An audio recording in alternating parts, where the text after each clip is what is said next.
After a couple hours this spring at Stan Sayres Pits on Lake Washington, I finally flipped for the hydros. The impossibly sleek, brightly colored, vintage unlimited hydroplanes streaking across blue-gray waters on a cloudy morning sent my aging heart all aflutter. When I grew up in Seattle, the hydro's throaty roar left me underwhelmed. I never leashed a plywood model of Miss Bardol to my Stingray and raced through puddles trying for a rooster tail.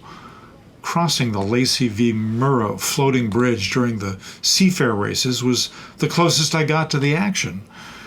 David D. Williams, executive director of the Hydroplane and Raceboat Museum in Kent, hooked and landed me during the museum's spring testing event. Our mission is to honor, celebrate, and preserve the legacy of hydroplane racing, Williams says.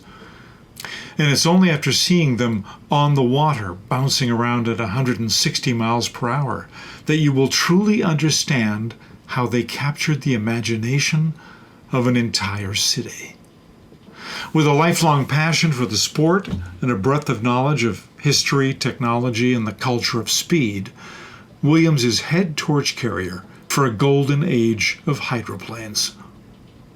My childhood, he says, was a tent raised on two tent poles. There was Christmas, and there was Seafair.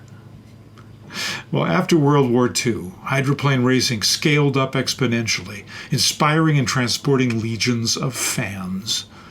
By 1955, Seattle's population reached 457,000. Well, that year, 500,000 people from across the state crowded the shores of Lake Washington to watch the races live. In his seminal 2007 book, Hydroplane Racing in Seattle, Williams details what might be described as an inevitable arranged marriage. We were the boating capital and the aviation capital of the country, and the best of both of those worlds coalesced into hydroplanes. Before Seafair and its hydro fever, there were only two games in town: Husky football and Pacific Coast League Seattle Rainiers baseball. Our current deep civic pride in the city's major sports franchises, Williams says, was born and bred when Seattle sports fans first found their collective voice cheering for the hometown's slow motions.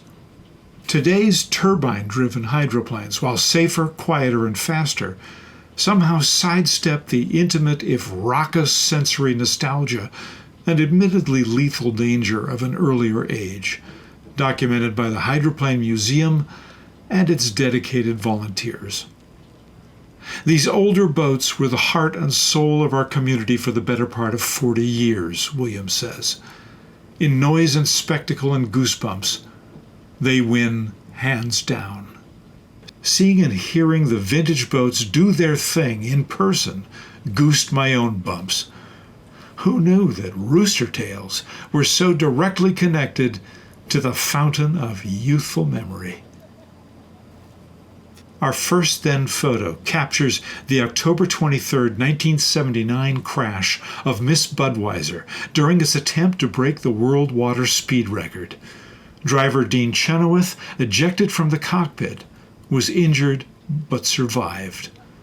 The hydroplane itself was destroyed. In our second then photo, the 1958 Miss Bardol, nicknamed the Green Dragon, was the first boat built by acclaimed designer Ron Jones.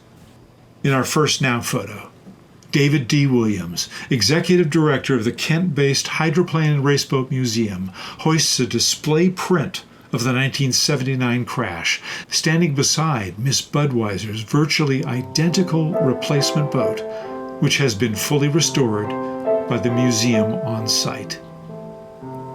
In our second now photo, Miss Bardol and Miss Wahoo are displayed at Stan Sayres Pits during the Hydroplane Museum's spring testing event, showing off these lovingly restored boats. The best way to explain their history, Williams says, is to watch these dynamic, beautiful machines in action. In our third now photo, Miss Bardolph streaks across Lake Washington in front of the Mercer Island floating bridge. In our fourth now photo, visitors tour the Hydroplane and Raceboat Museum in Kent. There's no one else in the world, Williams says, doing what we do on this scale.